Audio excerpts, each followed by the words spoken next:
So welcome everybody. I feel a great sense of deja vu standing here because I stand here twice a year reading out students' names as they get their degrees. And that's why I'm standing here. Those are for show of those microphones as well, that's the other thing. So my name is Peter Moyser. I'm the Dean of Leeds University Business School, and it's my great pleasure to welcome you here and to welcome the beginning of the end of the final session. I think it's been a great day. I know we've had a lot of logistical problems, and they continue today as well. But lots of good things have happened today, and I heard good things about the plenary session, Defining the City of the Future, and the talk by Tom Bridges. And then our own Gary Dimsky, who followed up with a thought on the future sustainability of cities. And then we did the platforms, corporate social responsibility, emerging markets, technology and innovation, and entrepreneurship. And I think there's some good discussions that followed those. So I think all in all, it was a great session up till today, up to this particular point. And now I've got a little plan which says, this brings me now to join our distinguished panel. Well, our distinguished panel is missing two people. One is the keynote speaker, who would have been Mike Barry, but unfortunately Mike didn't get further than Grantham.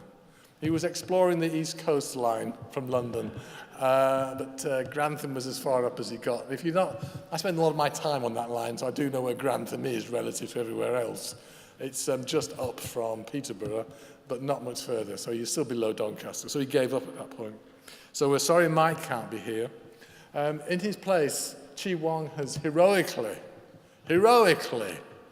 put on, at very short notice, a lecture on the same subject. So this man is magic. I mean, to be able to do that just like this is very impressive. So I'm going to invite Chee in a minute, and then we'll have, after that, unfortunately, what I then got down, it says, this will be followed by visiting Professor Thomas Hult from Michigan State. Well, Thomas, who is from Michigan State, where they do know how to deal with snow, is actually somewhere between Birmingham and Leeds, in a car with his mobile not switched on. So we don't quite know where Thomas is, but the expectation is he's not going to arrive. So we will then be left with this reduced panel, but no less distinguished. And we will have my two colleagues, who I'll introduce the following Chee's presentation. We'll do it that way around. So at this point, I'd like to welcome our stand-in speaker, heroic speaker, Chee Wong. Thank you.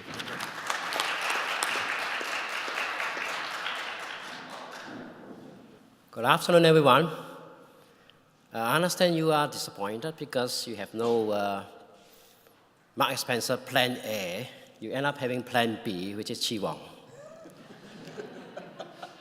You might not have heard about who this guy is, Chee Wong. I've been in business school for 5 years, specialized in supply chain. And also in the past 5 years, I put a lot of effort in studying how companies can make their supply chain more sustainable. So I hope some of the materials I show you later would enlighten some of you, as well as create discussions about how we might make our supply chain more sustainable. Before I move forward, I just want to have a quick sort of count of the audience. I believe many of you come from the business school, if you raise your hand. All right. From outside the business school, are there anyone from Sustainable Research Institute or Earth Environment? Do we have guests from outside of the universities who are interested in this topic? Anyone? All right. Is there a sustainability manager somewhere here, sitting down here looking for ideas and so on? Anyone? No? Okay. So I believe many of you are here because you want to learn more about how we can make a supply chain more sustainable. I'll just move on to sort of explain what we mean by sustainability. Many of us heard about this word called sustainable development, a phrase United Nations always used when trying to set the target and agenda for the world, we want to make sure that our future generations can enjoy the same thing we enjoy today, meaning that whatever we do today will not destroy the future resources for our future generation. So I like to use the word resources because everything we consume comes from the earth resources. You can click a switch to get your phone charged. That's energy resources. You put on your clothes to keep warm, that's resources. You drink water, that's resources. Everything comes from resources we can get from the planet Earth.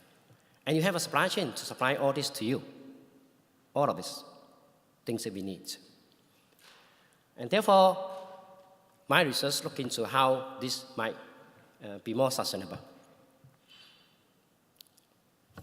I'm going to move on to some of the things we all consume and try to really create an awareness of why do we need to care about the supply chain of these products. Well, when it comes to papers, nappies, packagings, they all come from trees. We need to cut them down to make papers, packagings, and so on.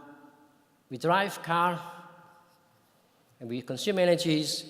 They all come from somewhere down the earth, coal and gases. Now, I understand there are other ways to create energy, but the percentage of energy come from renewable source is very low at the moment. So what's the problem of burning coal? Well, effectively, you are releasing carbon materials to the atmosphere. The reason why we have such a cold weather right now here, partly is because somewhere in the north, it got warm and pushed some of the cold air from Siberia towards us. And what you will see in the next few days could be some supermarkets say, oh, we are running out of cucumber, we're running out of courgette. Why? Because we brought them from Spain. And some of the greenhouses in Spain, when they got frozen, they can't supply us with some of this food. So we all should care about this because ultimately we eat. And a lot of foods in the UK come from foreign countries and depends on the weather. Not only that, every supply chain that supply us with food, energies, clothing, iPads, and so on, consume energy, release carbon emission or greenhouse gases, which then warm up the climate. It's nice to be warmer, of course, but it actually makes some parts of the world too dry, so they can't produce food for us. It also makes some part of the world too wet, equally can't produce food for us. That means food prices can rise, and therefore we have to care about all this. On the other hand, because we have more and more populations, we are demanding for more and more building materials, food, and so on. Many other countries are cutting down trees, right, for agriculture, for mining, for building houses, for building industries, parks, and roads, and so on. We have deforestation. Why do we care about forest? Other than it's nice and cool, and there's some nice animal in there. Forest is very important to balance the climate. It is a carbon sink. It sucks in carbon and produces oxygen. It cools down the planet. And if it's not maintained, being cut down faster than we cut them down, then we will have a problem. Other than that, for our friends from China, I'm sure you know why you escaped China and coming to this country. One of the reasons is there's too much smoke in there. Yeah? You can smell it from your house, on the road. It's so much pollution. It is not just air pollution. There are friends of us in Indonesia bathing and drinking water from factories. They have to do that. They have no other alternate sources for water for them. Pollution kills lots of people.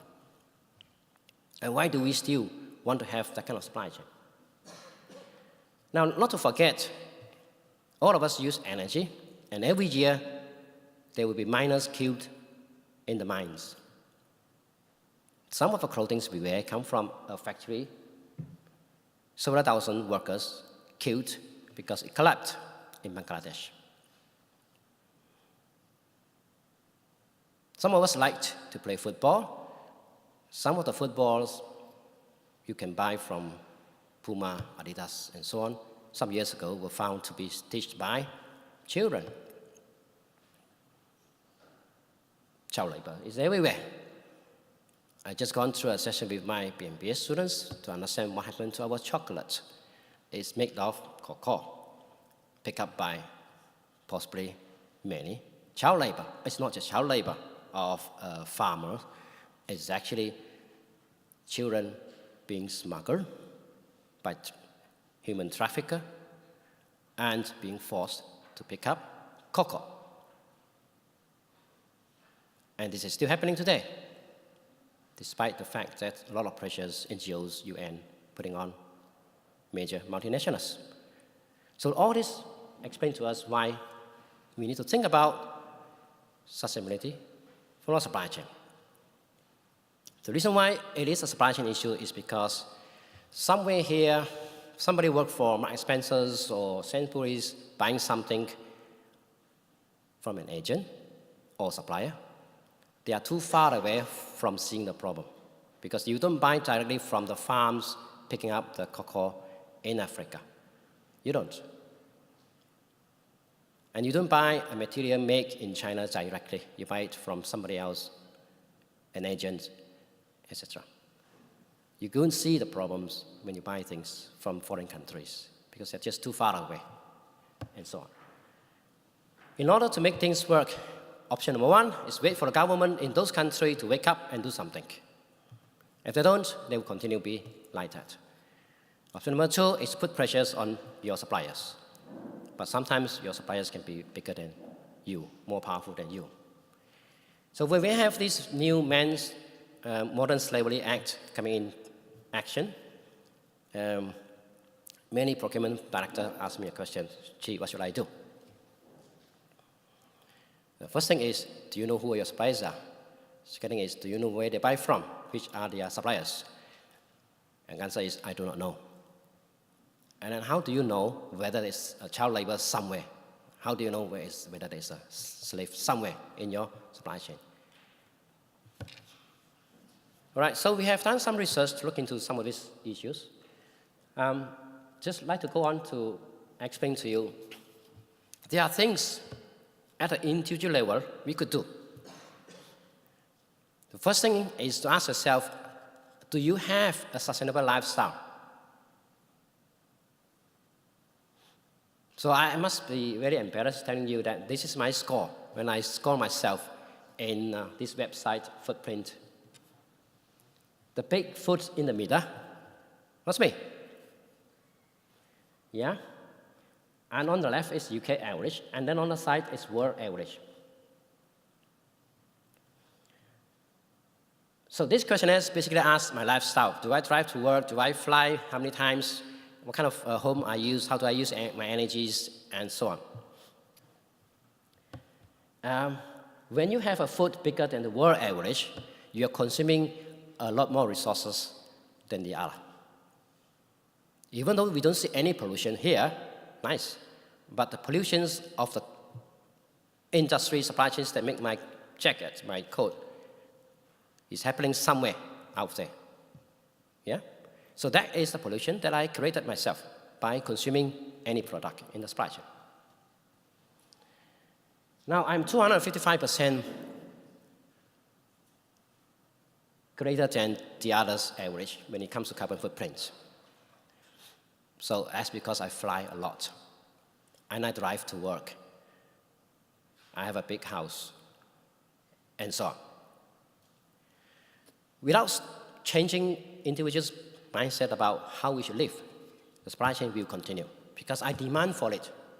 I demand for energy, I demand for airplanes, flights, I demand for housings, I demand for clothing, etc. It's me, actually, who drive an unsustainable supply chain. But this is also the most tricky issue to deal with in the supply chain. How many of you willing to change your lifestyle? Okay. Now, I explained this to some of my students just for your awareness.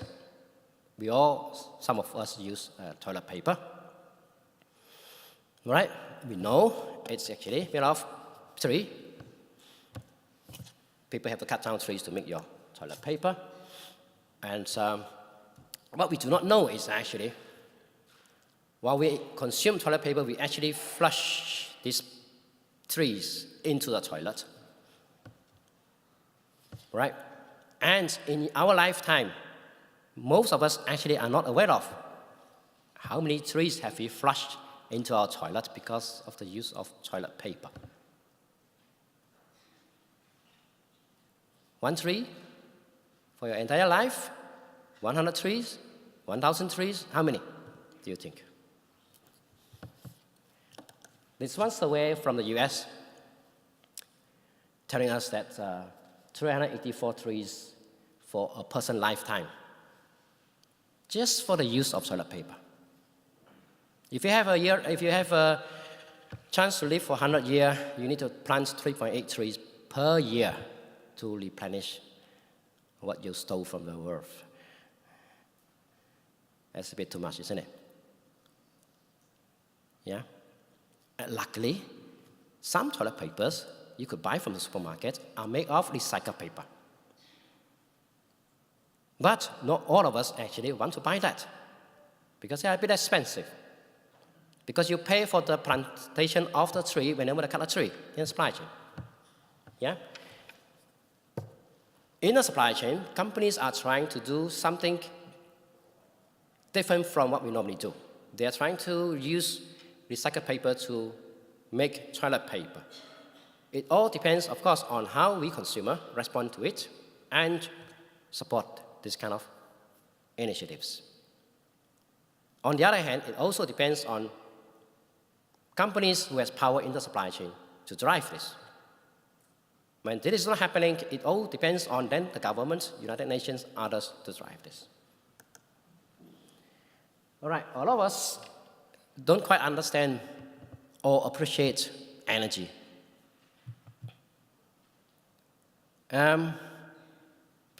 Because it's just something you just pay the bill, you get it, you press the buttons, you get it, you push your, plug into the socket, you get it. You don't see any of this problem when it comes to pollution. Energies are created in power plants. They consume fossil fuel, coal or gas. In the UK, about 60% come from those non-renewable resources. They create global warming. Yeah? Pollution, and so on. In the US, the percentage is much higher. In the developing world, a lot more coals are being burned. And therefore, you can smell the pollution in those countries. These energies go to your house when you put in your plug in the socket. This energy also go into any of your products that you're wearing now. Your clothes, your water you drink, your iPad, etc. Because energy is consumed to produce a product. Yeah? Now, a lot of companies have started to deal with this by trying to reduce the energy used in producing any product. Putting in insulations and putting in less energy consumed lights and so on. I have gone through these questions with some of my students, asking them, where should we focus on when it comes to products that consume a lot of energy or produce a lot of carbon emission? We go to a restaurant, ask for a burger, we ask for a grilled roast chicken, a chocolate bar. We bought a cotton pajamas, cup of coffee like mine. And in your phone, there's something called IC chips that keep your memory and keep your phone running and so on. Which one of these actually consume lots of water?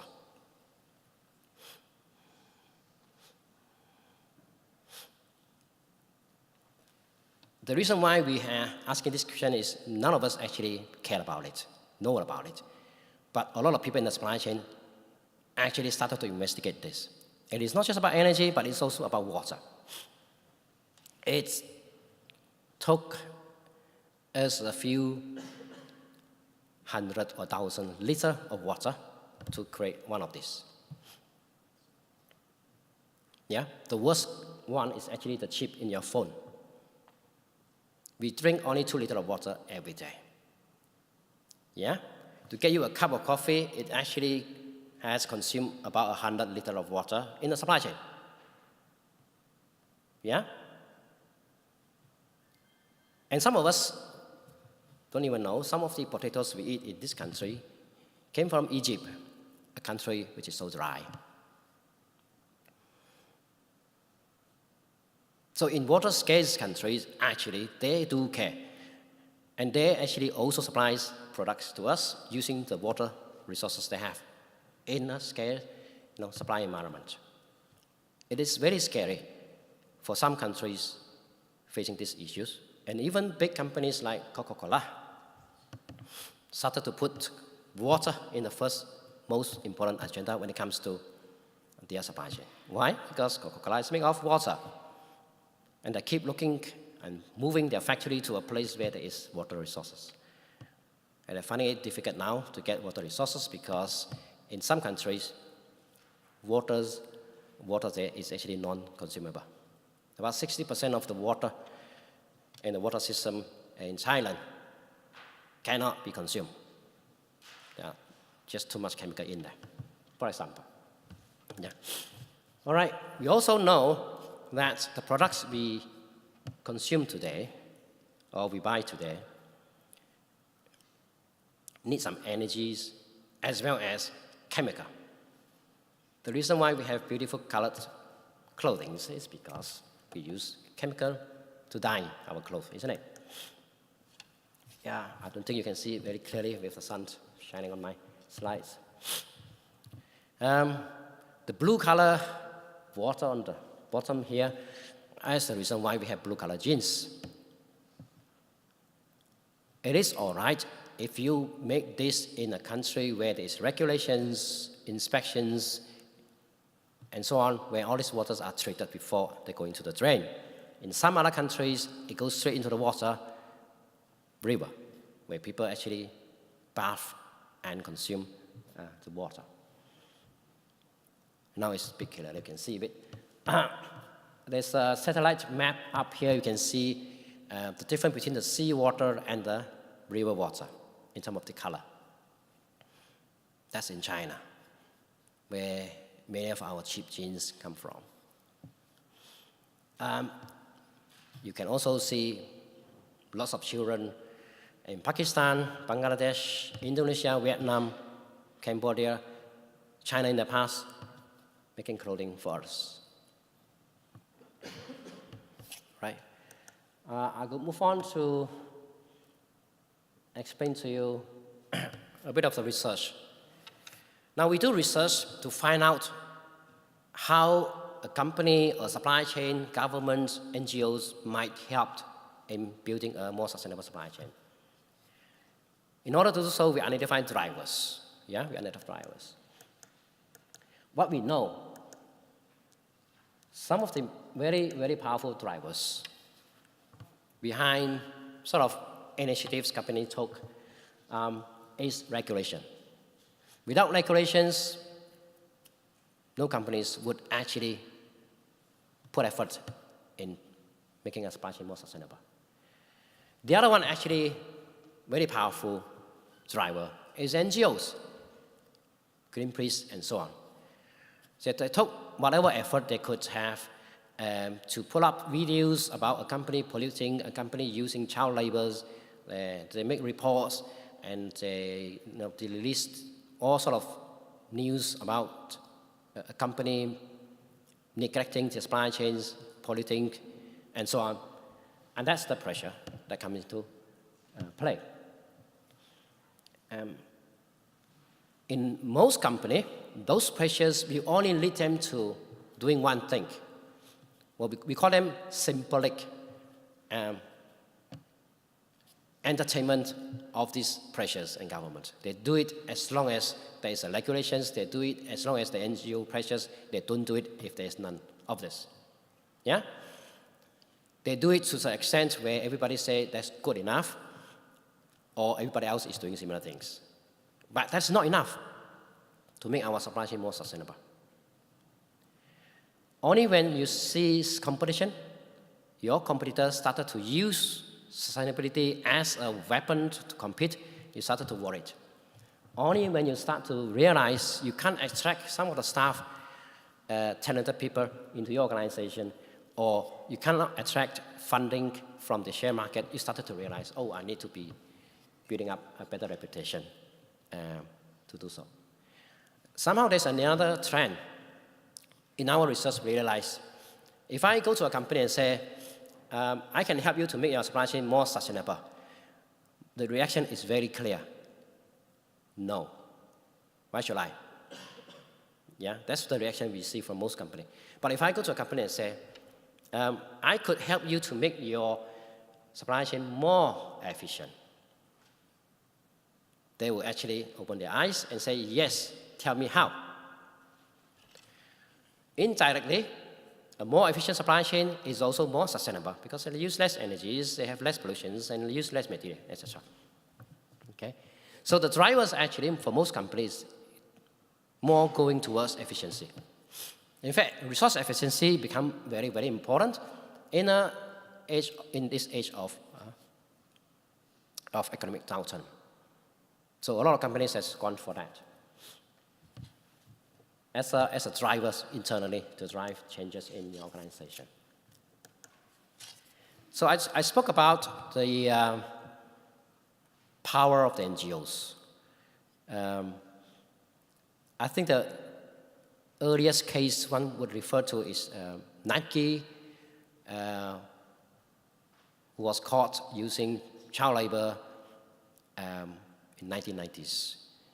And then there were so many scandals revealed by NGOs, lots of videos, YouTube you can find about all this, putting pressure to some of the major multinationals. That includes our favorite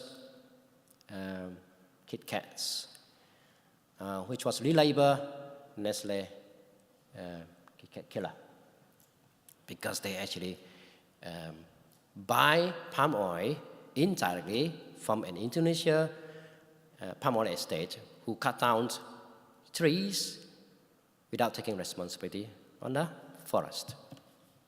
Yeah. So even though today you can actually choose to stay away from the dirty side of the supply chain, you buy from an agent, the agent buy from somebody, and somebody buy from somebody, eventually this somebody upstream, pollute. You can say it's not me, it's them. The case is no longer valid. People will actually point to mostly the leaders, multinationals, who they know.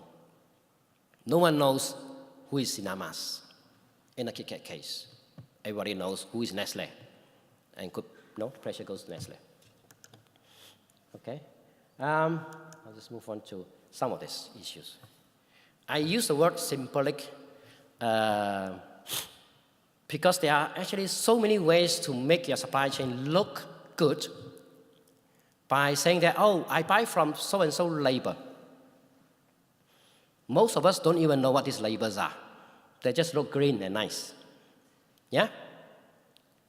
And for consumers, they actually even ignore the label when they buy something because they just look for price. What they're familiar with, price, yeah, it still tastes all right, okay, yeah, and most consumers don't even know what these labels are when they buy things. So in the industries, there have been a lot of efforts to create labels like this, whether it's green labels or something certified labels, etc. They don't actually make much sense to the consumer. Most consumer. They are, of course, very conscious consumer. A lot of companies use this as an excuse and say, we do buy from these labels, all right, we are sustainable. There are some truth in it, of course. Some of these certifications are more stringent. Some of these are carefully managed, and they do make sure that definitely there is no child labor. They do make sure that farmers are getting the fair paid, etc. They do have some positive effects. But certifications is not enough when it comes to truly making a supply chain more sustainable. I was asking a question, anyone here from companies? That's because we recognize that the company reaction to pressures from regulations and NGOs is that, all right, let's go and hire somebody. Let's create a new department. Let's call it sustainability department. So everybody knows, okay, we do have sustainability managers, directors, or departments, and let's create something that make people feel like we are doing something. Most companies make a big mistake in here, in our studies, and that you create a role somewhere very down in your hierarchy, somebody with much less power, and then you're expecting that person or departments to drive the change. Okay? A lot of companies put sustainability alongside with the other functional departments. You have a supply chain director, you have operations directors, marketing directors who are equally or more powerful than sustainability managers. It won't actually create enough pressure to the supply chain, to the marketing people. Yeah? All right? Unless we see a CEO is driving this, or we see a chief sustainability officer is driving this. Otherwise, this is not happening. One of the issues we have is actually ownership. Okay? So my team can come and tell me, Chee, you should do something. If I don't feel like I own it, I don't do it. Ownership is very important. If you don't feel like you own the problem, we don't see anyone making serious changes. Okay. One of our studies, we interviewed a lot of procurement managers and directors telling us this. They say, oh, that's not our responsibility. Our responsibility is to buy cheap. Sustainability is not our responsibility. It's the manager, sustainability manager. Talk to him. Yeah? It won't work in this setting. Okay? Now, coming back to questions a lot of companies ask today is, how can I make my supply chain more sustainable? These are the questions recommended by quite a lot of organizations on how you may start making a supply chain more sustainable. Asking questions like, what resources do we use to create our energy? How many of you actually know that your energy bill specifies the sources of energy? No? Do you know that actually it is possible for you to switch to a renewable-only energy policy? No? Do you know that actually it can be equally cheap and in the long term cheaper in the UK? So this is important to know. Yeah? And then the next question is, does your supply chain consume energy, renewable energy? The question is, do you know who your suppliers are? Do you know which part of the supply chain actually consume energy, and therefore what energies do they use? Is it renewable, solar, or wind, or hydro? These are renewable energies. Next question is, do your supply chains produce pollution? So obviously, we do not know much because no one actually knows, how much water we consume for a cup of coffee. The pollutions we created by buying just a pair of socks, we do not know much. But these questions must be asked. And of course, not to forget human rights. This is just one example. Some companies have tried to do this. They actually engage in what they call carbon footprinting. They measure energies consumed in every stage of their productions or supply chain. Our favorite, Walker chips. Tasty, isn't it? Yeah, it comes from potatoes. It has some packagings. It must be transported. There must be a factory that cut them into nice pieces and put some taste in it. And the percentage here illustrates what Walker chips company should do. 36% of the carbon emission come from farming. Oh, 34% come from packaging. We heard about Prime Minister trying to cut down plastic use in the supermarket. That's the reason why Walker chips should think about whether using other ways of packaging the chips or not. Yeah? Farming, that's because there's so much water consumed. Also fertilizers, energy consumed in the farming process. Can we have a different way of making Walker chips? That's the question. It comes down to innovation, I believe, because this method has been used traditionally for ages. All right, farming using the same method will never actually be sustainable. Full stop. Yeah? Unless one day somebody find a way for you to plant your own potatoes at home, consuming less energy, and have your own chips by yourself, then these supply chains will be there and it will not be sustainable. Okay. So I talk about carbon footprinting. I will move on to some other examples. There are a lot of companies in my studies where I put together in a book case studies about this company, how to make the supply chain more sustainable. One very important thing is whatever you produce goes to your customer. A lot of manufacturers don't care what happens next. Yeah? Problem is a lot of materials in your customer's hand can be reconsumed, reused. If you don't manage it, it will not be efficient because the customers actually do not know how to make use of some of these components, raw materials of a product you make for them. Xerox took the lead in making all their photocopy machines coming back to their own supply chain. In fact, they actually asked most companies, including universities, please don't buy my photocopy machine. Just list them. I take it back when you don't want them. Why? Because some of these components can be reused. They purposely changed the way they design the product such a way that some components actually last longer than one use, so that they can actually reuse the component without making it again. If you do not remake the components, you save lots of energy, raw materials, energies, and carbon emission. Yeah? To do that is not easy. You got to start to control your own supply chains, making sure that your service providers, your parts factories, your raw material suppliers are coordinated, agree with the terms, and be able to remake some of these components that are coming back to them. Yeah? Some of us talk about human rights and how could we actually avoid thousands of workers' deaths because of ignorance, neglect in the supply chain. There were a lot of studies about audit. We call it social audit. You send auditors to a factory to find out whether there's any child labor, any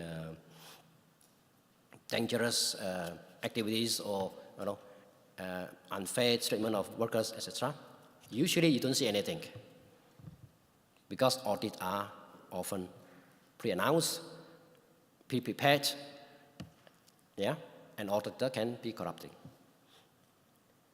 On the right, you can see a basic form for audit. Basically, it's a tick form. You go to the organizations, ask a few questions, have a bit of observations, and tick yes, no. That is the basic audit that most companies pay for. It won't really discover problems. But this is the audit company use to justify, oh, I do have X standard because the audit say I meet the criteria. Yeah?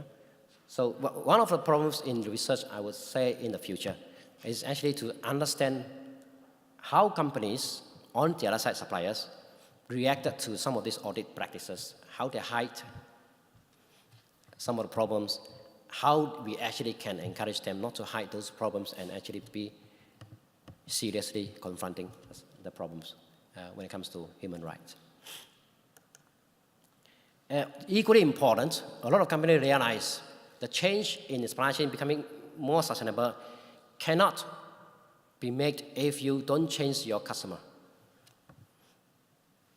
All right.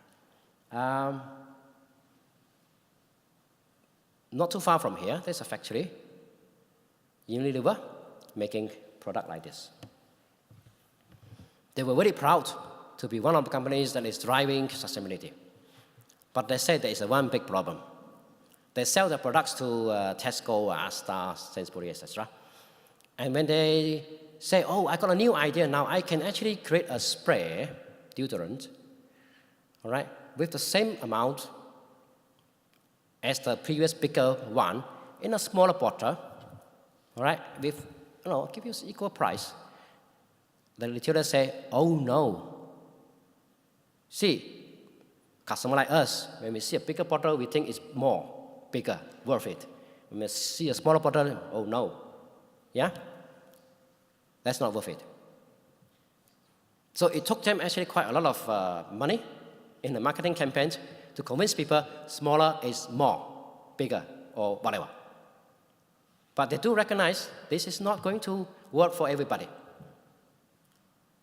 So as, if we are given a chance to buy a more sustainable product or services, we usually have a reference point. And we usually ignore the fact that the new solution could be more sustainable, also worth longer. The same thing, we buy washing machine. We usually buy, many of us, the cheaper, medium-size, medium-price washing machine that actually lasts shorter in life cycles. In reality, it's also less efficient washing machine. Ignoring the fact that the more reliable washing machine actually can save you money in the long run. Okay. So I'll just try to summarize some of the things we discover. What company does to build a more sustainable supply chain? Yes, you can go for ISO or similar certifications. You have lots of labels, eco labels or green labels. You adhere to the regulations. You audit your supply chains. You ask the suppliers to report themselves, and so on. That is what most companies basically do, which is not enough. A lot of companies have moved forward to the other part of the solutions, is to collaborate. Integrate activities between you and your suppliers and customers. So there's Xerox, and so does Unilever and other companies.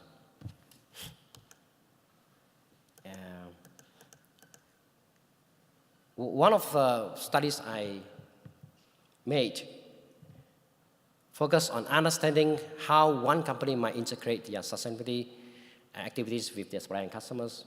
So this is just a diagram showing if you were an OEM, Unilever, Marks & Spencer, for example,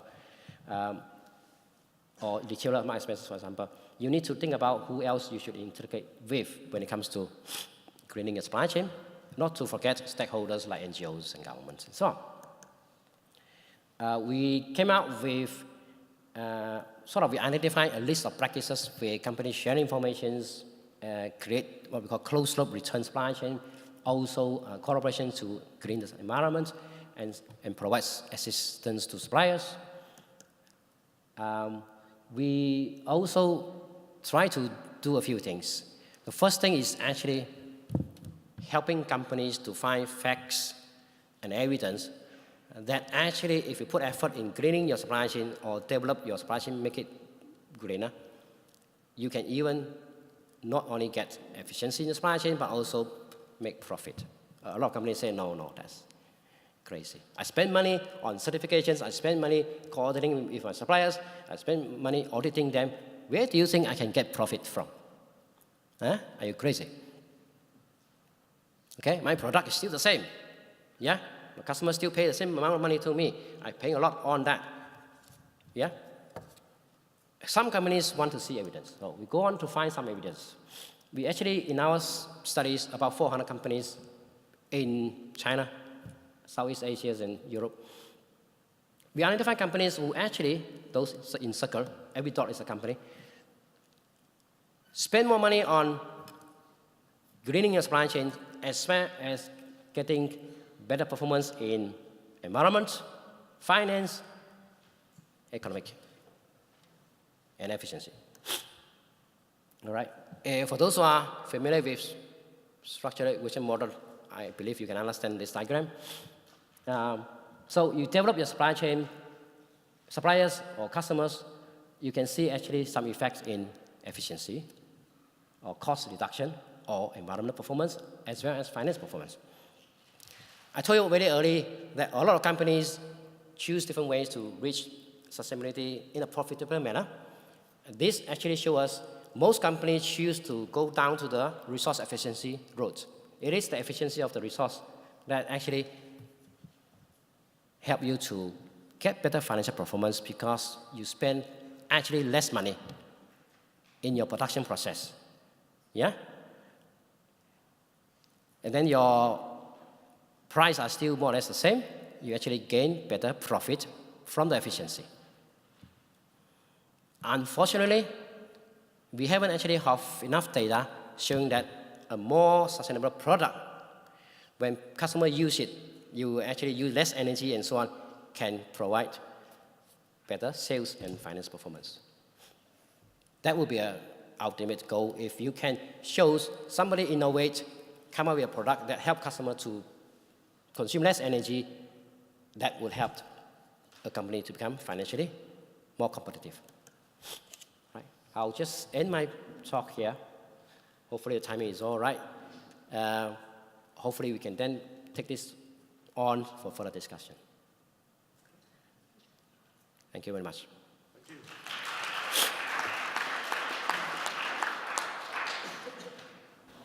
Thank you, Ms. Chee. Very entertaining, very interesting, lots of thought-provoking points.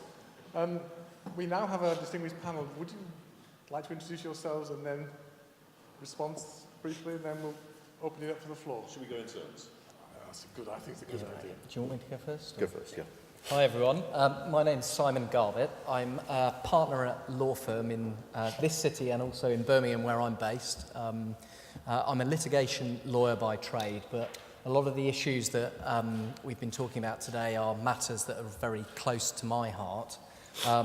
But they're close to my heart for not only being a member of the planet, and you know, these are things and issues that we do all increasingly need to take even more seriously. And just to put that in context, I've recently been in the process of moving house and doing what I should have done a long time ago and doing a lot of spring cleaning and chucking out unwanted materials. And I'm feeling very good about myself this last weekend because I put a large amount of material into a metal recycling bin, a large amount of wood, and then ended up with remnants of plastics and then realised that was going straight to landfill. So I think this particular topic, not only as we've been touching on, impacts big business, and that's part of what I want to talk about, but also it affects every single one of us, and campaigns that we increasingly hear about. So we've got David Attenborough talking about plastics going into the oceans, which are in everybody's consciousness, and what we can do around reducing those impacts. I think, you know, it's good that this debate is happening. The question, I think, that was put to us as a sort of panel members was very much around, can the UK lead on sustainable and ethical supply chains? The answer to can it, I would say most definitely is a resounding yes. Should it? Again, I would say it's vital that we do so. And also, as you know, someone who acts for businesses in 2018, I think it's vital that businesses do so in order to not only survive, but a number of the drivers that Chee is talking about are key. Now, from a UK perspective, can it, obviously I'm saying yes, does it do it, I suppose, is another question. Do we lead the way? I think whether or not we do, and I'm sure other parts of the world will claim increasing ability to deliver great results too, but I think we do a pretty good job in this country. I think consumer awareness is pretty good. I'm looking out into the audience and seeing lots of millennials here who I think place lots of these issues close to your hearts. But also I think increasingly big business does appreciate the value of these things. As Chee has touched on, that's not only for some of those drivers around regulation and compliance, which is increasingly coming down the line, and we at Squires are advising clients in that context. So you've got issues around, for example, conflict minerals, scarce mineral resources. Modern Slavery Act legislation in the UK requires businesses over a certain size to effectively publish a transparency statement around the supply chains that they deal with. And very much that legislation, in some senses, has been criticised for not necessarily having legislative bite because governments don't necessarily enforce it, even though they could do. But the reality is that it is enforced by, as Chee is saying, NGOs taking very keen eye on companies that are saying particular things in these statements, but then not necessarily walking the talk, as it were. And I think that, you know, consumers want this and they increasingly expect it. Shareholders and stakeholders in businesses require it from their companies, and I think it's increasingly things that they insist upon, and actually good practices deliver profit. So it's there's a reason beyond the reason that I would justify it on from a sustainability of the planet perspective, but it actually makes good business sense too. But also I think in recent years we've all seen supply chain scandals where big business at the top of the chain can be massively impacted around, for example, suppliers that they're dealing with that perhaps either unwittingly or unknowingly they've signed up with, who have then exposed them to reputational and brand damage. Only last week or the week before, there was another meat scandal, and we've obviously had the horse meat scandal from a little while ago, but this time it touched the likes of Jamie Oliver, who has been buying meat from suppliers and selling it on his menu as great British beef that in reality has come from not necessarily down the road in this country, but across the water into Europe and beyond. And I think those have particular exposures for businesses that aren't alive to these issues. One of the points I was going to pick up on from Chee, obviously he's talked about suppliers and supply chains, and particularly at the top of the supply chain, for example, OEMs or tier ones, an OEM, for example, may have a very good idea about what their key supplier is doing, but I think also with sustainability and where more effort can be made is around the trickle-down effect of these things being passed right the way through the supply chain. And so whilst legislation such as the Modern Slavery Act, which I've touched on there, and the transparency obligations that feed through into that are aimed at big business to capture them and potentially, I think, for non-compliance to get a big scalp. You know, it's very much, I think, about an incumbent on bigger businesses to push it right down through the supply chain. And for me, it's not just about doing it because it's the right thing to do. It's about doing it when nobody is looking. And I think business these days has started to gain a greater appreciation for that. Just a couple of examples from the day job that I was going to share with you before I let John have a go, is that our clients, for example, have been coming to us and asking us about how they get compliant. They are increasingly aware around the need to put in place appropriate supplier codes of conduct where they haven't necessarily got them. It's also about having robust policies internally in order that each of their employees appreciates what they should be on the lookout for. And that transcends not only resourcing and environmental issues, but also sort of poor labour practices that either may be going on within the organisation or beyond in terms of procurement and people that they are dealing with. So I think there is that appreciation, but it's also about getting compliant through things like contracts, ensuring that you have, as Chee has talked about, proper records being maintained, the right to audit businesses and going in and seeing what is really happening on the ground. It's not just about writing a policy, putting that policy away and thinking everything's rosy in the garden, because I think not only the reality may be very, very different in terms of what's going and happening on the ground, but actually you are potentially exposing, or businesses are exposing themselves where, as I've said earlier, not walking the talk necessarily. And in the US, where, for example, there is similar legislation, transparency, supply chain legislation in California has applied. NGOs have particularly picked up businesses that have said one thing and done quite a different thing, and it's impacted businesses like Costco, who have sourced things like prawns from Thailand, where unethical practices have perhaps been going on. Now, that I think is particularly interesting from a UK perspective, because there is a real need to be alive to that, because in the US you're probably all very well aware of things like class action litigation and punitive damages awards that can be, you know, double and treble, that have a very big impact on the bottom line if you get it wrong. And I think those are of themselves reasons why you know, it's incumbent on businesses to take these issues seriously. I think, without stealing any of John's thunder, I will hand it over at that point, but happily we'll take questions along the way and touch on a few things beyond what I've initially said. Well, thank you, Simon. Thank you, Chip. What actually is a supply chain? Well, simply put, it's getting the right thing in the right place at the right time, every time. And it's a silent and invisible thing that most of the time, most of us don't even notice. It just happens. The McDonald's Corporation, they call it the daily miracle, how it all works. Kentucky Fried Chicken call it something else. I've spent almost all of my life in the supply chain, building the supply chain practice in Accenture, the management consultants, and then probably 10 years working for DHL, internationalizing supply chains as we try to find the furthest place away that we could actually source something and take it to the other side of the planet and still think we can make a profit. And in that time, it's become far more complex, far more difficult, and of course, raising a lot of the challenges that Chee raised very eloquently in his presentation.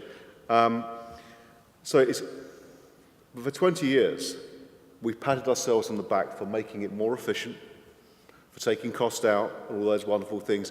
And for 20 years, I was part of the problem. I was part of giving it the talk and not the walk.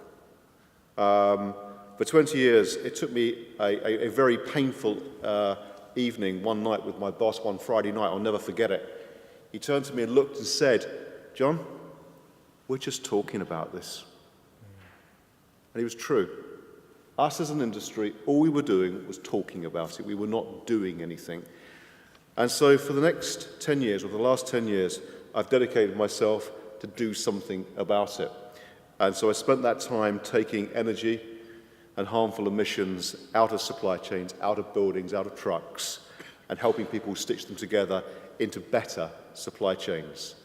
But the truth of it is, for the last 10 years, all we were doing was becoming less bad. If you actually look at the emissions on the planet, the carbon emissions, you will see that we've just about plateaued. And there isn't even an argument about that at this point in time. The truth of it is, how many people in this room have heard of the Paris Accord, COP 2001? What we need to do as a planet is to reduce our carbon emissions by 50% by the year 2050, 25% by the year 2030. And in the year 2015, we just about stopped making it worse. Okay, so that's our task that we've got to do. So we've got to go from the early experimentation, and we've got to mainstream this if we are going to make a difference. Now, during the first, probably what I described 10 years, what I've seen organizations do is recognize that, yes, there is a compliance issue. Yes, we need to comply with things. Yes, we are prepared to make certain that we don't get exposed to scandal. Yes, we are prepared to invest in energy efficiency as long as we can get a great payback inside 3 years. But beyond that, we'll just carry on with business as usual in that process.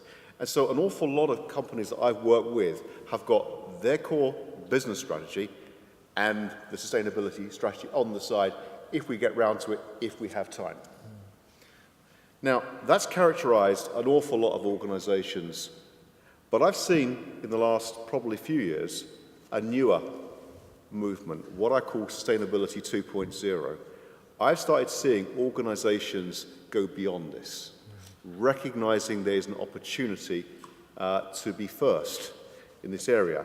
Now, it is quite obvious that if you're going to be a sustainable organization, you have to, A, master the supply chain, and secondly, you've got to make certain your product or your service is in fact going to actually be sustainable in its working life and beyond.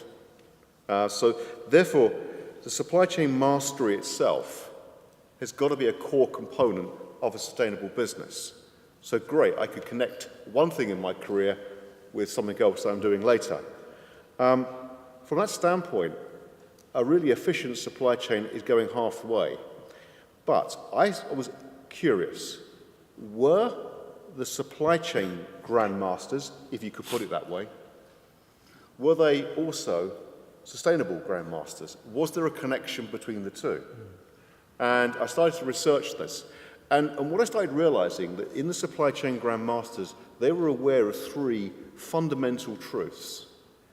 The very first thing is that actually the resources that Chee spoke about are in fact declining. There is not an inexhaustible supply of resource on this planet. And we, as a generation, we have taken more than our fair share without really thinking about how we put it back. And is it smart to continue to use resources unsustainably, knowing your future generation in business, you may not be able to secure those resources you actually need? It isn't smart, really, to do it. So declining resources is a big area. Second, I think Chee touched upon it, is radical transparency into data. Certainly Simon spoke about this. If you don't know where your products come from, you could wake up to a very ugly surprise. In fact, I would probably go further and say, you've probably got problems already. Yep. You will wake up one day to find out that your promotional items have been assembled in a Chinese prison. Ugly situations like this. And the third key thing, and it sits in probably the people in this room at the moment, is an increasing set of expectations that all of us have on products. We want those products to be more sustainable. In fact, we want them to be better. And it isn't just the generation that I'm speaking to at the moment, which is primarily the millennial generation, it's all of our expectations. We want it to be better. We expect there to be better, and we're not prepared to pay a penny more for it. That became very clear in one of the earlier sessions of today, actually. We're not going to pay extra for this. We just expect it to be there. And if we don't have it, we'll go somewhere else. Now, increasingly, what I saw with the organizations who saw this potentially as an opportunity was they saw it as not the extra thing I do when I'm finished my work and we've done everything else and we've made a lot of extra money this year so we can afford to invest in sustainability. They saw it as the strategy. It's got to be part of what we do. And rather than something extra tacked on at the end, it has to be the strategy. And I noticed really, as I looked at these organizations, I noticed 7 things. 7 things that they do differently. Clearly, the very first is they are prepared to look beyond the short term. The short term is still important, but they balance it with the longer term. Secondly, these are people and organisations that are building out already standout achievements. They've had a good go at this the first time, and they have met with success, and they're emboldened by their success and are now building on already standout achievements. There is a difference in how they set goals. They're not evolutionary, they're not incremental. They are absolutely stark, what we call big, hairy, audacious goals. Organisations saying, we will be carbon neutral in the year 2030, and don't know exactly how they're going to do it. As I've mentioned before, they're very clear. Supply chain mastery is the key. But not just the forward supply chain, it's the afterlife as well. Realising the responsibilities go way beyond this. Now, we look at the organisations who have succeeded in the last 15, 20 years. We look at the coffee giants, for example. You know, do they have a responsibility for recycling the cups that Chee spoke about? It has been the absolute bedrock of their success. Do they have an obligation to do something about recycling this, rather than not just end up in the oceans on David Attenborough programs? Yeah? What about Amazon? Fantastic success in e-commerce. But what about all of the packaging that clogs up my recycling bin for the 3 or 4 e-commerce deliveries I get every day in our family? So there's a real responsibility for the afterlife. I think they are recognising the radical transparency and the increased expectation, and are supplying products and services that are not just the optional green, but the product itself is always going to be there. You look at their communications, it's authentic. It's not hyperbolous, it's not spectacular, it's not how great are we, it's actually authentic. It's backed up by data, and it's humble in tone. And so those are the things that I notice that are doing better. Now, what we're starting to see, and it's the early days, is there's a payoff. And the payoff is not the ability to raise their prices, but in fact it is the loyalty that they are building into their brands and their services. Now, it is very hard to be absolutely sure because there's many, many factors, but there is starting to be an increasing body of evidence that says that people are becoming much more loyal because they see this product as being ethical. They're far more willing to be loyal to this product and not switch away from it. Secondly, the employees that work for that organisation are also showing greater loyalty, and those organisations seem to populate the surveys of the great places to work around it. So the payoff is in brands with customers, and the payoff is with your own staff and the longevity you get with it.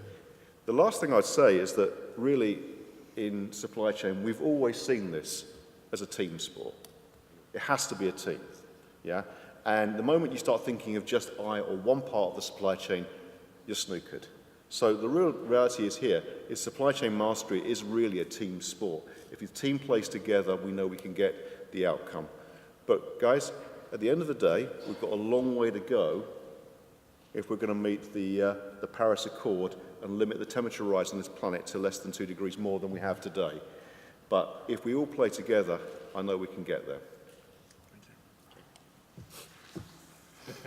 Let me throw it to the audience and then we'll wrap up towards the end. You've got a few minutes now. Anybody got any thoughts or questions they'd like to put to the panel?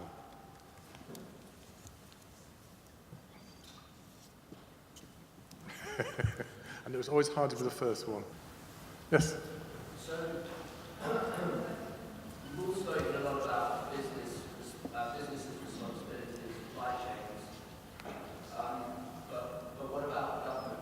Where do you see government's responsibility in all of this? And do you feel they have a large role to play? That's a good point. I mean, I think one of the points that might be picked up is taxation, because one of the most effective ways of having some sort of environmental policy is taxing the unethical parts of that. But I throw it to the panel. Well, I think we've seen already an example of governments playing a role, for example, in taxation of diesel cars, going back probably 10 years, that created a significant movement to diesel vehicles, only to unearth a more sinister problem called air pollution, and realising they had to back off in that area. So I do believe governments have a role to play. They are about really bringing up what I call the laggards, because if organisations want to play on a level playing field, they want to make sure that they're not doing so at a cost disadvantage. There is a piece of legislation, or a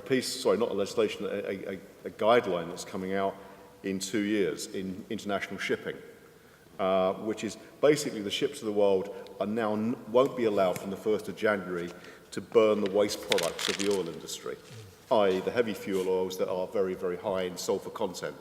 Now, everyone kind of agrees that that's going to happen, but the question is, how do we police it? Who's going to...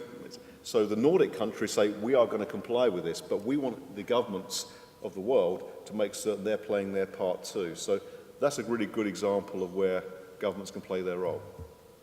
I mean, I was just going to sort of build on that, and I think if I detect an element of frustration in the question, in the sense that I'm sat here and I believe that the government could ideally do more. I think that some of the legislation that I touched on, for example, things like the Modern Slavery Act, it's disappointing, for example, in that context that, effectively, in terms of a transparency statement in that context, it would be sufficient to say we've done nothing last year, and that would tick the box. And in theory, those that fail to produce statements, for example, could be the subject of court proceedings brought by the government. The reality is, though, with things like Brexit and cost pressures floating around, that isn't going to happen. So I think the encouragement I take, actually, is everybody as consumers out there, stakeholders, shareholders, actually increasingly, as John said, putting these issues right at the heart of their business, because it is the right thing to do. I think that is where a lot of the momentum for these things are going to happen. I also, though, wanted to mention the existence of things like the UN Global Compact, because effectively, again, on the one hand, that was something that effectively came into being in around 2000 at a supranational level to get people to improve their sustainability performance. Now, again, on the one hand, it's frustrating because these things are non-binding and advisory only, but actually I am encouraged by the fact that lots and lots of businesses, and particularly in latter years, have taken those on as best practice approaches to these problems. So, yes, I think governments can do more, but I think business in particular and consumers all appreciate the importance of this topic. Thank you. Any more questions? Yes, please. You mentioned that customers have a strong influence on how the supply chain works and what products are available. How do you think, or do you think companies have the ability to educate their customers? Or where will that come from, this change? Okay. That's a very good question. Every time we go to the shop to buy something, we send a signal to the supply chain. I like it. And if the supply chain make money, they'll say, make more. Yeah? And because we don't change our behavior, then the signal is, yes, continue producing this. However, whenever a company introduces a new product to the market, which is supposed to be a bit more sustainable, they might face two consequences. One is it failed in the market, don't make it again. Second is it sort of has some interest. Usually, the kind of new interest they see is insignificant, usually, in the very beginning. Usually, a lot of marketeers will say, forget it, don't put so much money marketing this because you only get 5% of the, 5-10% of the market share. Fair trade products, for example, never actually exceeded 10% of the market. Because it's a bit more expensive, people don't see the value of paying more, and so on. Yes, I understand, the frustrations here is there are people who are aware of it as customer.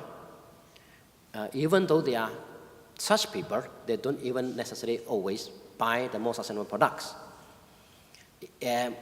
Companies do not necessarily feel like they need to, or they should be the one who educate the customers, because they'll be asking questions like, For example, if Unilever try to do something, they were asking questions like, if I do it, I would educate also Procter & Gamble's customers using my expense.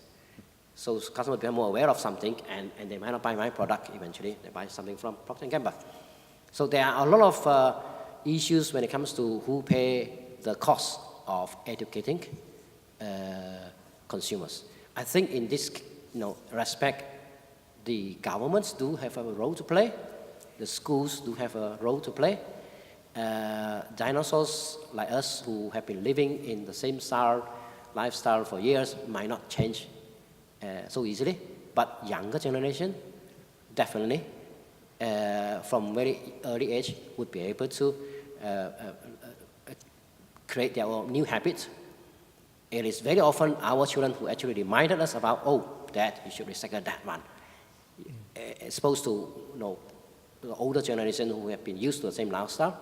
I think it takes generations to reach there. Of course, I must say parents must also take a role here, educating their kids and also maybe lead an example in here. One thing consumer could do, I believe, is to think about their lifestyle. We don't need 2 jeans or 20 jeans. We don't need 10 jackets or coats. We don't need so many. So if we change our lifestyle a little bit, you might actually start to teach the supply chain a lesson. Yeah? And then start to realize, oh, I should make more reliable product that will last longer. Yeah? As opposed to I would rather make more cheap fashion that could not last long and keep pushing this product to the market. I think as well, the other point I would add to it is that I think most consumers would make better more informed choices if they had information. And sometimes I think things about product information, product labeling, those types of things, and I look in a parallel context about sort of health promises on products, that quite often you pick particular products because you think it ticks the box for you, and actually when you drill down into the detail of it, you may be buying completely the wrong product even though you think you're doing the right thing. So I think again, education I think is important, but also actually furnishing everybody with the right information, the right tools to make those informed choices, for me is also part of the solution, I think. Yeah, I would very much echo that. I think we live in the digital age, and the opportunity for an informed consumer base to really investigate products, maybe before they bought them, maybe after they bought them. But rather than trying to get across a lot of very complex information at the point of sale, is simply to make it available and to allow the consumer to explore for themselves the things that they are interested in. Sustainability's got many heads. It's energy, it's emissions, it's child slavery, anything like that. The thing that's important to you should be something that's there to say, well, what's your view on that? I would see now, I've got 3 daughters, and I can see the research level that goes on, either often before, but actually quite often afterwards. What is it that I'm actually consuming or using, and looking at this and saying, does it live up to what I want it for? I think that the organisations can do a better job in providing that information, but rather than trying to sort of get that all on the package or in a very complex marketing message, is just make it available online and allow the users to just explore it for themselves. Okay, I think we probably have to bring it to a close now. Could I ask you to thank our speakers for some really insightful thinking there? Thank you.